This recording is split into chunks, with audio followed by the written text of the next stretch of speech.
Hello, my friends, and welcome back to my channel. My name is Michelle, and if you have not been here before, then just welcome. So, in today's video, I thought it'd be really fun to go through and do a plan with me, which in recent history doesn't usually do that well on my account. So, I figured, you know what, let's just do with it what we will. And today, I wanted to do a little bit of a spooky story time plan with me. So, I hope you guys enjoy it, and let's get started. So, the first thing that I wanted to talk about is dreams. So, I'm a firm believer in the paranormal. I have had some experiences that have happened to me to make me a believer. And there's a couple things that just kind of all around weird. Things that have happened to my family, things that have happened to me. I am going to start off with three stories. So the first two are going to be a little bit on the spookier side, and the last one is probably going to be more of the kind of sad but also kind of great side. So the first one, it was a instance of dream paralysis that I had recently, and I will say throughout my entire adult life I have never experienced this. I've always heard of sleep paralysis, but I've never had it happen to me. Okay, sorry guys. So I ended up having to change locations. So story number one happened about 2022, so a couple of years ago, in an apartment that my husband and I were living in with my son. And I remember me and my husband being off this particular day, and we both had the day off, so we decided we were just going to binge watch movies and eat some snack foods and whatever and just hang out. So eventually, like throughout the day, we decided that we were also going to take a nap. Don't usually get to do that during the day, right? Especially when you got to work a lot. So we're going to take advantage and take a nap during the afternoon. So we lay down, my husband falls asleep, I fall asleep. I want to say about 20 minutes into this nap, I started dreaming, and I started having this crazy dream that there was this entity that was standing over me on the bed. And it's daylight. I know it's daylight because when I fell asleep, it was daylight. This entity is hovering over me. It is a dark shadow in the shape of a person. No discernible features. It doesn't appear to be male, female, anything like that. Just a dark figure. I can see it. It is hovering over me, and it is preventing me from sitting up. It is preventing me from doing anything. I feel its weight on me, even though it wasn't laying over me, it was just hovering over me. I could not move, I could not breathe, I could not talk, I could not scream. And it was so freaking irritating. So I will say that while I was not particularly scared per se, I was more pissed off. I was more pissed off that something was preventing me from doing what I wanted to do, and at that moment it was to scream and yell and wake up, and I couldn't do it. So I'm more pissed off than I am scared. And I remember hearing something in another paranormal channel somewhere that if you scream obscenities at these entities, then they leave you alone and they go away. And I think it was in like a Japanese culture or something. Correct me if I'm wrong, if you guys happen to know, but I remember hearing that and I was like, you know what? Fine. Now, I want to preface this by saying there is a reason that I put a disclaimer at the beginning of my video, and if you did not catch it, I advise you to do so and go back and look at it, because this disclaimer is going to free me of any repercussions of my colorful language, but here it goes.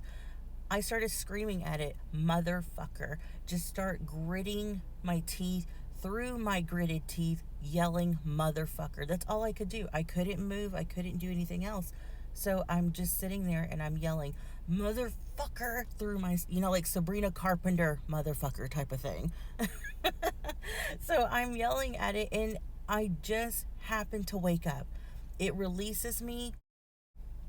I gasped so loud that I woke up my husband, and he didn't know what was going on. He was like, "What's the matter? What happened?" And I'm sitting there and I'm like, I just had this really messed up dream. I don't know what to do, what to think of it. It was so messed up. So I'm telling him. My husband's a skeptic. He's not going to believe it. He might not discredit me, but he doesn't necessarily believe in that type of thing. And he's trying to comfort me, and he's trying to be like, I'm so sorry that you're feeling like this. What can I do? So I felt like that was a pretty isolated incident. I didn't have any other issues. And I will say that that remained so up until a few weeks ago. I'm just thought it was really kind of crazy that I had this happen. But like I said, I never had it happen to me before. But now here I am in my adulthood having my first sleep paralysis dream, and it was freaky.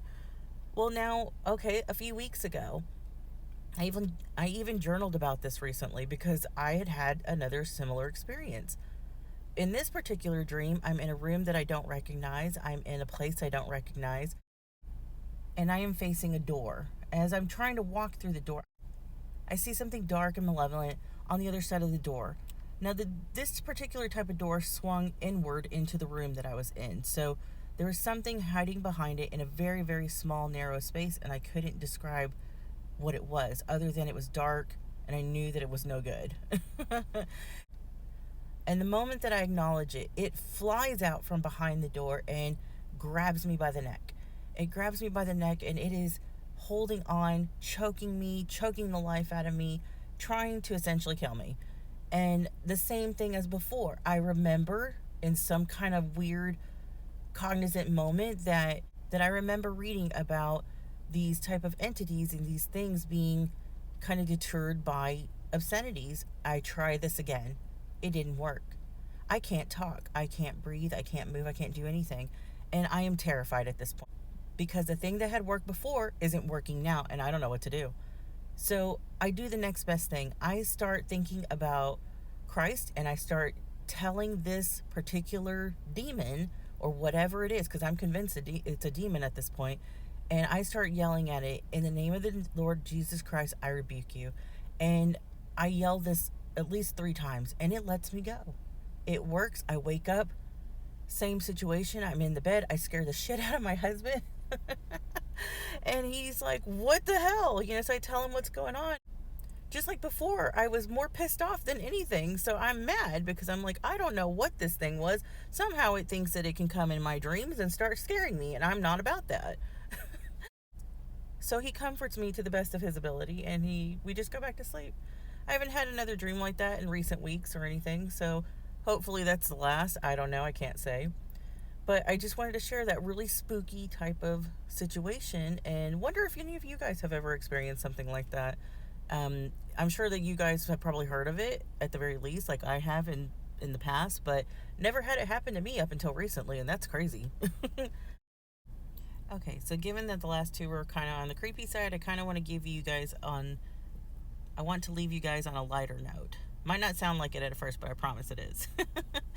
So this one takes place in 2009, and this was about a year after my maternal grandmother had passed. And I was very close with my maternal grandmother. I loved her very much. I was very close with her, and I was just devastated when she did pass. And this was back in 2008. So when this happened, I remember distinctly before her passing, she had visited us maybe a few days prior to this. And I remember thinking that she didn't have much longer to be with us. And I was just so sad about that. And I was really dreading the news. And when it did come, it just, nothing short of devastated me. And when we went to the funeral a few days later, we were there at the wake with our family. And I remember looking in her casket and I said that wasn't her, that I didn't believe that it was her. And I remember my tia holding my hand and she said, no, mija, that's her. I'm sorry, but it is. And I refused to believe it.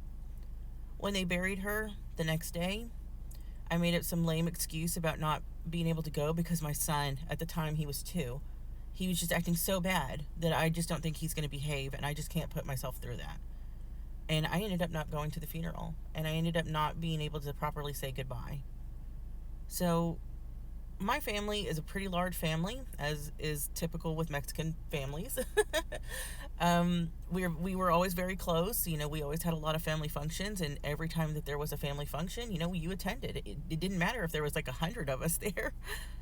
I really kind of started shying away from going to these family functions over the course of the next year. I didn't want to go. I didn't want to believe it because I knew that if I went back to her house and she wasn't there, then she really was gone. And I didn't want to tell myself that. I didn't want to believe it. I was in a very sad state of denial, if you will. So I started to miss my grandpa, and I started to feel really bad about not being able to visit, not visiting my family. And a year later, I decided, you know what? I'm going to go. I'm going to go to this family function. I think it was a holiday. Not sure which one, to be honest, but I went and I had a great time. I saw everybody that I hadn't seen over the course of the year. I saw my grandpa, which was the main reason that I went. When I saw him and everything just seemed okay, but still there was a part of it that was missing. And I was just so sad about it. We stayed the night at my grandpa's house that night, and now because it wasn't my grandpa and grandma's house, she was no longer there. But I stayed the night there with my mom and my sister in the same room, and I had a dream that night. Now, I hadn't dreamed about my grandmother before, and I've only dreamt about her a handful of times since. And in this first dream that I dreamt about her, she welcomed me, she hugged me, and she said, "Mija, I am so glad you finally came home. I'm so glad that you finally came to visit me." And I remember sobbing in my dream and sobbing that I missed her and that I loved her and that I was sorry. Alright, guys, so I'm sorry. I had to take a moment to collect myself. I was crying, if you couldn't tell. But in the dream, she comforted me, she hugged me, and she said she understood and that she knew why I was there. And she was just so glad that I was home. And I think that really helped me. I woke up and I felt so much more at peace about it because I feel like she really did visit me and that she needed to tell me that because I was in such denial about her death. And I have had a handful of dreams about her since then, and in each one she has to remind me that she's gone. But she's probably sick of telling me at this point. But it's just because I loved her so much. And I still do to this day. So I hope you guys found that video interesting. Two kind of spooky stories on the crazy, weird, terrifying side, and one that's a little bittersweet. But I actually enjoyed these types of videos. I enjoy these types of stories, murder, mystery, and makeup with Bailey Sarian, or any type of ghost story type of thing. So I would like to do these in the future if you guys are interested. So I do have a few more stories that happened to me and my family, and would love to know if you guys are interested in hearing those. If not, that's okay. In the spirit of spooky season, we can keep it down to a couple videos if need be. But yeah, if you like this video, give it a thumbs up. If you're interested in hearing more, leave me a comment in the comment section down below, or if you just have questions in general. I'm going to post my social media accounts down below as well if you haven't already followed me there.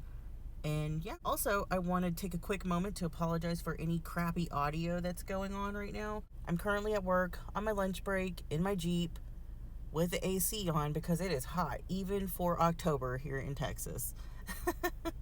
So, alright guys, I think that's going to be it.